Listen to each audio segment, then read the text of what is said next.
Hello, everyone. I am Chuang. Let's color the Edmontosaurus.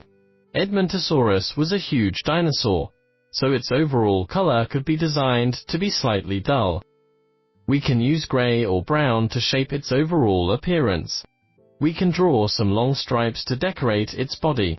No pigment fossils have been found on this dinosaur, but we can see that its scales varied in size.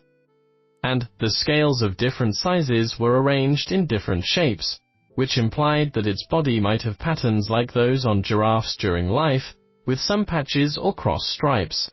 We can give it that look. In the armored part of its neck, which appeared hard and leathery, we can use dark colors. It had a fleshy comb on its head. Generally, this fleshy comb would greatly differ from other body parts in color. It would not be that dull. So we can color it bright red as a rooster comb. When coloring this time, we also should slightly shape the ground. We can use a few strokes to draw some simple plants to represent the state of this animal in life. Now, let's color the Edmontosaurus. First, use light yellow to color the softer skin parts of its body, mainly focusing on the lower part of its body. Start from the face to the lower part of the neck.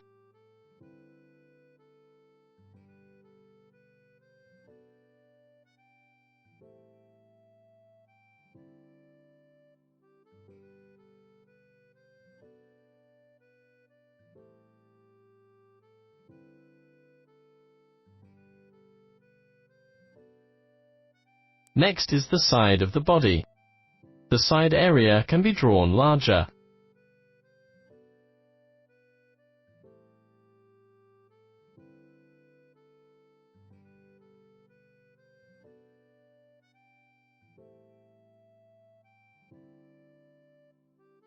Then, we color the chest, followed by the back of the thigh to the bottom of the tail.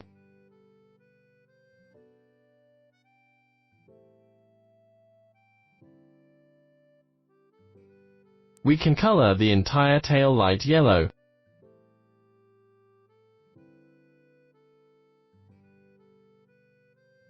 The back of the thighs and the calves can be filled with this color.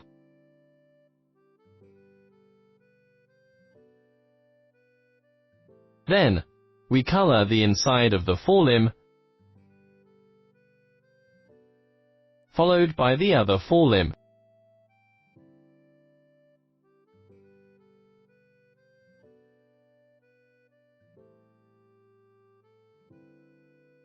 We can also fill the rear part of the neck with light yellow.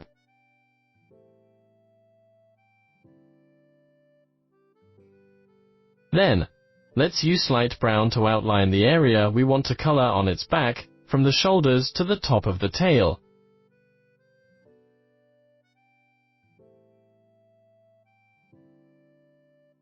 And then we can color in large strokes.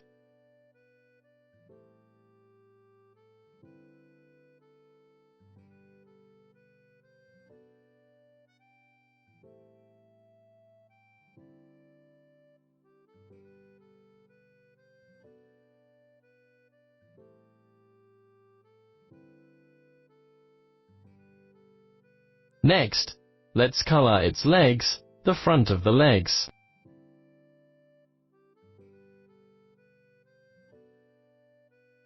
Its toenails can be left uncolored for now.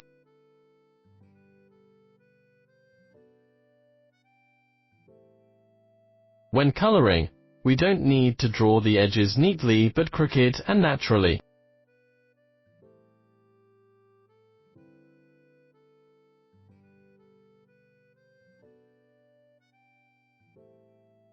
Then, we come to its head, the rear of its neck, connecting to its torso. Let's not color its nose.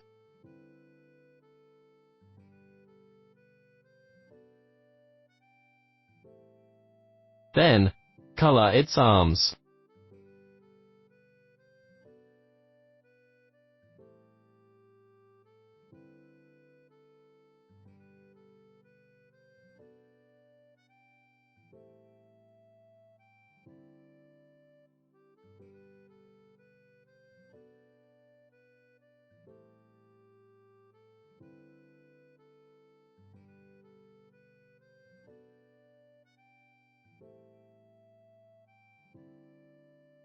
Then, let's use the flesh color to fill the area around the nostrils. Because the nostrils were relatively large, some people speculate that they might have been covered with softer structures. We can use the flesh color to fill the comb as an undertone.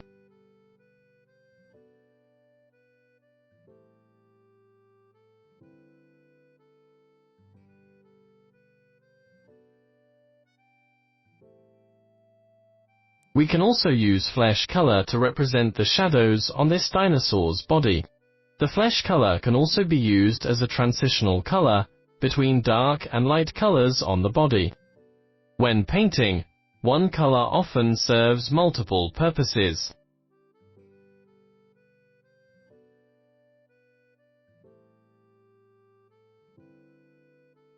Let's also use flesh color to fill the bumps on its back.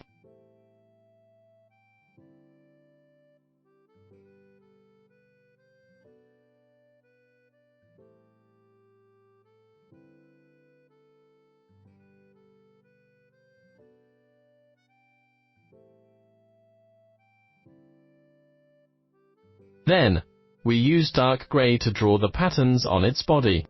First, draw a long stripe from its nose to the periphery of its eyes, then extending to the side of its neck.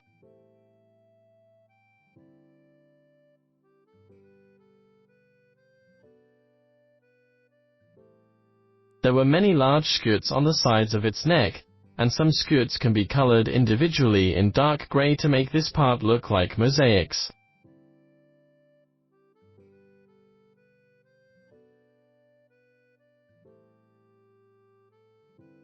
Then, let's draw the pattern on its back. We first draw the length, direction, shape, orientation of those stripes.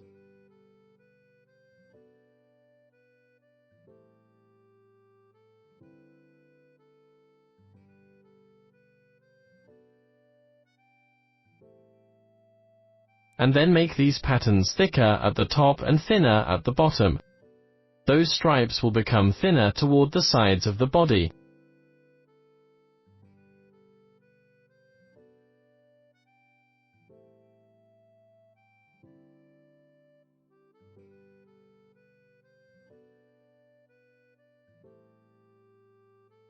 The margin of those stripes should also be drawn as zigzag as possible.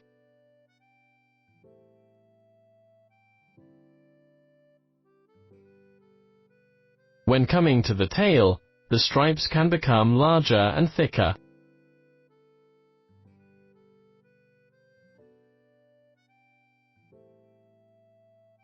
We can draw some horizontal stripes between the two neighboring large stripes to make the animal to have a mesh pattern.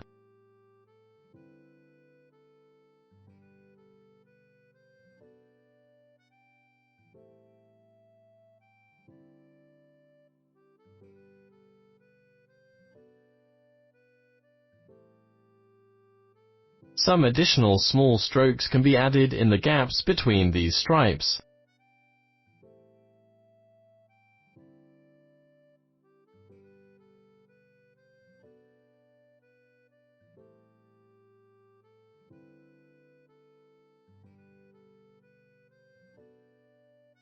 Then, let's draw the pattern on its tail. We can use light gray to show the pattern on the tail.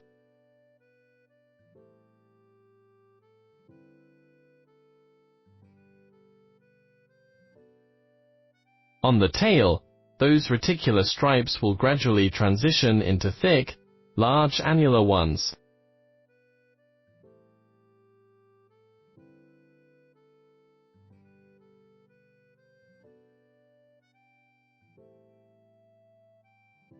Dark gray can also be used to color its keratinous beak.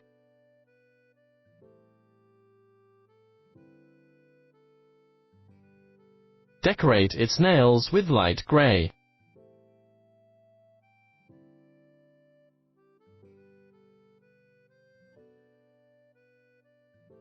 The fleshy crest can be embellished with pink, but do not let it completely cover the previous flesh color. Then, use slide yellow to color the shadow of the dust on the ground.